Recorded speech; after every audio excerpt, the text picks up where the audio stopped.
বিদায় জানানোর সময় আমরা আল্লাহ হাফেজ বলে থাকি, এটা কি কুসংস্কার? এক্ষেত্রে বিদায় জানাতে কি বলা যেতে পারে? কেন আমাদের এলাকায় অনেকে বলে মাগরিবের আজানের সময় কিছু খাওয়া ঠিক না, এটা ইসলামের দৃষ্টিতে কতটা সঠিক? অমুসলিম বাসার খাবার খাওয়া যাবে কিনা? দাড়ি কাটা ইমামের পেছনে নামাজ হবে কিনা? আমার ছোট বোনের বয়স অনেক হয়ে গেছে, কি আমল করলে তাড়াতাড়ি বিয়ে হবে জানালে উপকৃত হতাম। ঋণ থেকে কিভাবে মুক্তি পাওয়া যাবে? কোনো ভুল সিদ্ধান্ত নিয়ে অনবরত আফসোস হতে থাকলে কি করা উচিত? ইদানিং বিবাহ বিচ্ছেদকে উদযাপনের রেওয়াজ শুরু হয়েছে। কেউ কেউ বিবাহ বিচ্ছেদ উপলক্ষে বন্ধু বান্ধবদের দাওয়াত করে কেক কাটে। শুরুতে দৃষ্টিতে বিষয়টা কেমন? অসুস্থতার জন্য বাসায় কাজের বুয়া দিয়ে টয়লেট পরিষ্কার করালে কি কোনো গুনাহ হবে? আর বিলম্ব না করি, ইতিমধ্যে যে সমস্ত প্রশ্ন আমরা পেয়ে গেছি, অনেকে প্রশ্ন করা শুরু করে দিয়েছেন, আমরা সেগুলোর উত্তর দেওয়ার পালায় প্রবেশ করি। নিঝুম নিশি আইডি থেকে আপনি লিখেছেন, আমাদের এলাকায় অনেকে বলে মাগরিবের আজানের সময় কিছু খাওয়া ঠিক না, এটা ইসলামের দৃষ্টিতে কতটা সঠিক? মাগরিবের আজানের সময় কোনো কিছু খাওয়া ঠিক না, এরকম কোনো কথা কোরআন হাদিসে কোথাও বলা হয়নি। এটা একেবারেই কুসংস্কারের জন্য বিশ্বাস। দিন এবং রাত 24 ঘন্টার ভিতরে এমন কোনো সময় নেই যে সময়টাতে খাওয়ার ব্যাপারে শরীয়তের কোনো বিধিনিষেধ আরোপ করা হয়েছে যে এই সময় খাওয়া ঠিক না, এই সময় খাওয়া ভালো না। ঘুমের ব্যাপারে বলা হয়েছে মাগরিবের পরে ঘুমানো ভালো নয়, এশার আগে। নবী সাল্লাল্লাহু আলাইহি ওয়াসাল্লাম এই সময়ের ঘুমটাকে অপছন্দ করতেন।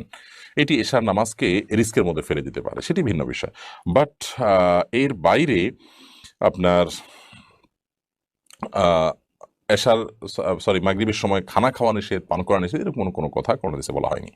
এইচ এম রাশিদুল ইসলাম জীবন আপনি লিখেছেন, অমুসলিম বাসার খাবার খাওয়া যাবে কিনা? আমার প্রতিবেশী অমুসলিম, তার বাসা থেকে মাঝে মধ্যে ফল পাঠান, সেটা কি খেতে পারবো? অমুসলিমরা তাদের বাসা থেকে ফল টল পাঠালে সেটা আপনি খেতে পারেন, কোনো অসুবিধা নেই। তাদের কোনো খাবার যদি আপনার জন্য পাঠানো হয় সেটা যদি হালাল হয় সেটা খেতে কোনো সমস্যা নেই। সাহাবা একরাম অমুসলিমদেরকে দাওয়াত করে খাইয়েছেন, তাদের বাসায়ও খেয়েছেন। নবী সাল্লাল্লাহু আলাইহি ওয়াসাল্লাম অমুসলিমদের দাওয়াত খেয়েছেন, বিধায় এটা মৌলিকভাবে হারাম কোনো বিষয় না। তাদেরকে অন্তর অন্তর অঙ্গ বন্ধু হিসেবে গ্রহণ করা, তাদের বন্ধু হিসাবে গ্রহণ করে মুসলমানদের শত্রুতার জায়গা নিয়ে যাওয়া, এগুলো হলো নিষিদ্ধ। কামরুল জামাল আপনি লিখেছেন, আমি আসাম থেকে বলছি, দাড়ি কাটা ইমামের পেছনে নামাজ হবে কিনা? আশা করি উত্তরটা দিবেন। দাড়ি কাটা ইমামের পেছনে নামাজ পড়লে আপনার নামাজ হয়ে যাবে, বাট এরকম ব্যক্তিকে ইমাম হিসেবে নিযুক্ত করা অনুচিত। এরকম ইমামকে ইমাম হিসেবে নিযুক্ত করবেন না কর্তৃপক্ষ। যার দাড়ি কাটা আছে, দাড়ি ছাঁচা আছে, দাড়ি ছোট, সুন্নাহ সম্মত দাড়ি তিনি রাখেন না, এরকম ইমামকে ইমাম হিসেবে নিযুক্ত করা কর্তৃপক্ষের দায়িত্ব অবহেলার শামিল। যদি নিযুক্ত করে ফেলে আপনার বিকল্প কোনো জামাতে শামিল হওয়ার সুযোগ না থাকে, তাহলে এই ব্যক্তির পিছনে নামাজ পড়লে আপনার নামাজ আদায় হয়ে যাবে। ওলামায়ে কেরাম ফাসেক বা যে ইমাম গুনাহ করে সেটা প্রকাশ্যে যার গুনাহটা একেবারে থাকে, সেরকম ইমামের পিছনে সালাত আদায় করাটাকে মাকরুহ বলেছেন, বাট নামাজ হয়ে যাবে। নীলা জাহান নীলা আপনি লিখেছেন, আমার ছোট বোনের বয়স অনেক হয়ে গেছে, কি আমল করলে তাড়াতাড়ি বিয়ে হবে জানালে উপকৃত হতাম। বোন নীলা জাহান নীলা, আপনার বোনের বিয়ের জন্য প্রথমত অনেক সময় ব্ল্যাক ম্যাজিকের মাধ্যমে জাদুকরদের সহযোগিতা নিয়ে অনেক অসাধু মানুষরা বিবাহ বন্ধ করে রাখে, সেরকম কিছু হয়েছে কিনা আপনি ভালো কোনো রাখির স্বর্ণপন্ন হতে পারেন, অথবা সোশ্যাল মিডিয়াতে রুকিয়া গ্রুপগুলোতে বিভিন্ন রকমের রুকিয়ার পরামর্শমূলক আমল দেওয়া আছে, সেগুলো আমল করতে পারেন। আর যদি সেরকম কিছু মনে না হয়, তাহলে সেক্ষেত্রে স্বাভাবিক কারণে হয়ে যেতে পারে। অনেকে একটা নির্দিষ্ট বয়স যখন বিয়ে দেওয়ার জন্য অনেকে আসে প্রস্তাব নিয়ে, তখন এগ্রি করেন না এবং অবহেলা করেন। একটা বয়স পার হওয়ার পর দেখা যায় যে আর প্রস্তাব খুব বেশি একটা আসে না। এটা তো খুবই আপনার দুঃখজনক একটা বিষয়, এটা হয় অনেক ক্ষেত্রে। এরকম যদি হয় তাহলে সেক্ষেত্রে যেটি করতে হবে যে আল্লাহ তালার উপরে ভরসা করে নিজেদের চেষ্টা চালাতে হবে, চাহিদাগুলোকে কমায় আনতে হবে, যত সম্ভব শুধু ভালো ছেলে পেলেই বিয়ে দেওয়ার মানসিকতা থাকতে হবে, এবং দোয়া কবুলের সময়গুলোতে দোয়া করা, যেমন জুমার দিন আসরের পরে, তাহাজ্জুদের সময়গুলোতে বিশেষ করে আল্লাহ তালার কাছে দোয়া নিবেদন করতে হবে। এইচ এম রাজব আলী এআইডি থেকে আপনি লিখেছেন, ঋণ থেকে কিভাবে মুক্তি পাওয়া যাবে? ঋণ থেকে মুক্তি পাওয়ার জন্য প্রথমত সিরিয়াসনেস থাকা উচিত। আমাদের অনেকেই আছি আমরা, যাদের সবকিছু সেল করলে, বিক্রি করলে, ছেড়ে দিলে আমাদের ঋণ আদায় করার পথ সুগম হতে পারে, কিন্তু আমরা মনে করি যে স্থাবর সম্পত্তি, আমাদের জমি জমা, এগুলো বিক্রি করে আমরা ঋণ দেবো না। আমি ব্যবসা করতে গিয়ে ঋণ হয়েছি, তাহলে আবার ব্যবসা করেই ঋণ দেবো, এই চিন্তাগুলো ভুল।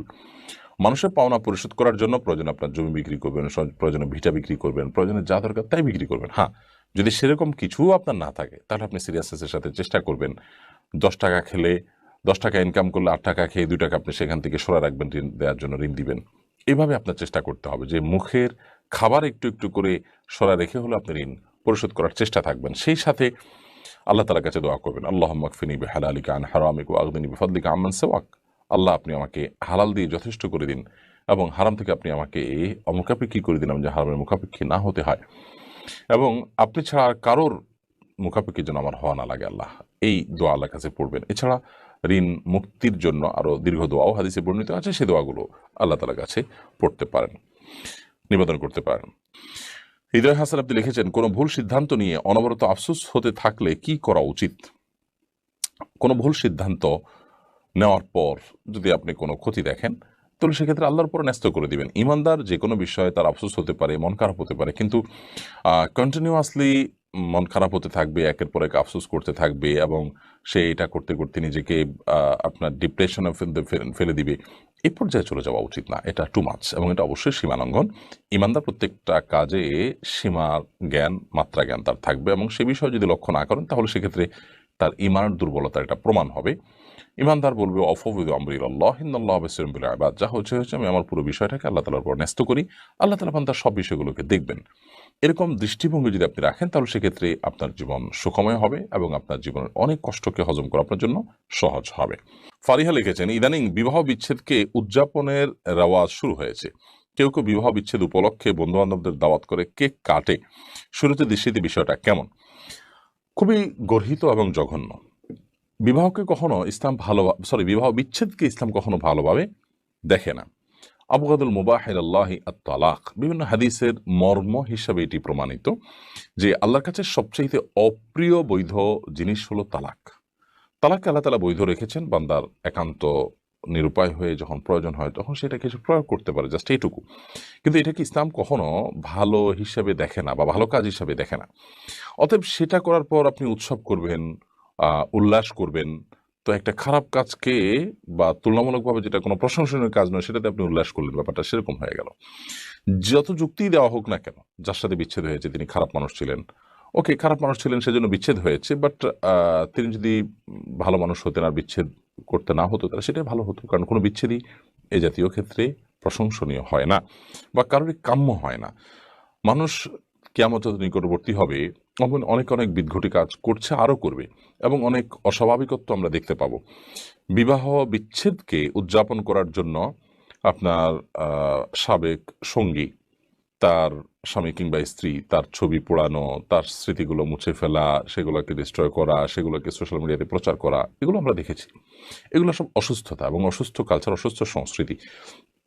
মানুষের ব্যক্তিগত জীবন বলতে কোনো কিছুই আর থাকছে না। এমনকি আমরা মানে এও দেখছি যে নানা নাম দিয়ে মানুষের মানে গর্বের বাচ্চা সেটা প্রদর্শন করছে আপনার লাইভে এসে, সোশ্যাল মিডিয়াতে এসে। এরকম অজ্ঞানতা, এরকম মূর্খতা সুলভ বিষয় এবং নির্লজ্জমূলক কাজ আরও হতে থাকবে। কেমন যত নিকটবর্তী হবে মানুষ আরও অনেক চমক এরকম দেখাবে। এগুলো পৃথিবী তার পরিণতির দিকে যাচ্ছে যে তার প্রমাণ। বিবাহ বিচ্ছেদকে উদযাপনের পর্যায়ে নিয়ে যাওয়া বা উদযাপন করা এটা অবশ্যই গর্হিত কাজ, অবশ্যই মন্দ কাজ। যেই যুক্তি দিয়ে হোক না কেন, বন্ধু বান্ধব দাওয়াত করে আপনি কেক কেটে খাচ্ছেন, ফুর্তি করছেন, মিষ্টি খাচ্ছেন, খাবার দাবার করছেন, তাহলে বিবাহ আপনি কেমন করেছেন? মানে বিবাহ করার সময় সবাইকে নিয়ে আনন্দ করলেন, আবার বিচ্ছেদের সময় আনন্দ করলেন, এটাতে কখনো যুক্তি হতে পারে না। যেই বন্ধন যুক্ত হওয়ার সময় আপনি আনন্দিত হয়েছেন, সে বন্ধন ছিন্ন হওয়ার সময় বেদনাহত হবেন, এটি তো যুক্তির দাবি।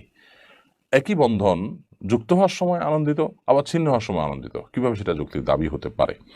এরপর প্রশ্ন করেছেন আসমা সাহা, আপনি লিখেছেন, অসুস্থতার জন্য বাসায় কাজের বুয়া দিয়ে টয়লেট পরিষ্কার করালে কি কোনো গুনাহ হবে? কোনো অসুবিধা নেই।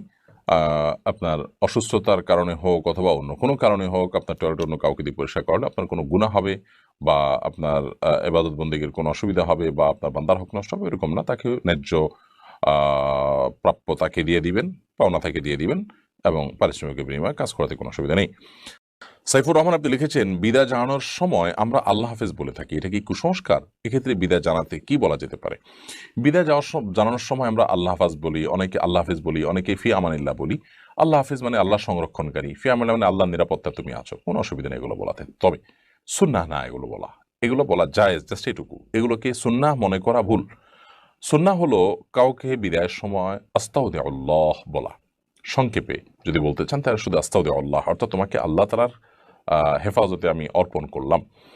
আবার আপনি যদি এটাকে পুরো দোয়াটা পড়তে চান তাহলে আস্তাউদিউল্লাহ দীনাকুম ওয়া আমানাতাকুম ওয়া খাওয়াতিম আমালিকুম, অর্থাৎ তোমার দিন এবং তোমার ইমানকে আমি আল্লাহর উপরে অর্পণ করলাম। তুমি সফরে বের হচ্ছ বা বিদায় নিচ্ছ, চলে যাচ্ছ, আল্লাহ যেন তোমাকে তোমার ঈমান, তোমার দিনকে হেফাজত করে এবং তোমার শেষ পরিণতি যেন ভালো হয়। ঈমানদার সবসময় আখিরাত রিলেটেড বিষয়গুলোকে নিয়ে ভাববে, কারণ সেটাই তার জীবনের আসল পাঠ। বিধায় সেই জায়গা থেকে আপনি ওই পুরো দোয়াটা পড়বেন, আস্তাউদিউল্লাহ দীনাকুম ওয়া আমানাতাকুম, তোমার দিন এবং তোমার আমানতকে আল্লাহ তাআলা হেফাজত করুক, ওয়া খাওয়াতিম আমালিকুম, এবং তোমার আমলকে আল্লাহ তাআলা বা তোমাদের আমলকে আল্লাহ তাআলা হেফাজত করুক। আর যদি পুরো দোয়া মুখস্থ না থাকে, শুধু আস্তাউদিউল্লাহ বললেন। বাকি ফি আমানিল্লাহ বা আল্লাহ হাফেজ, এটাতে ওই দোয়ার মর্ম আসে, আল্লাহ হেফাজত করুক, আল্লাহ নিরাপত্তায় তোমাকে দিলাম, ওই দোয়ারই মর্মটা চলে আসে।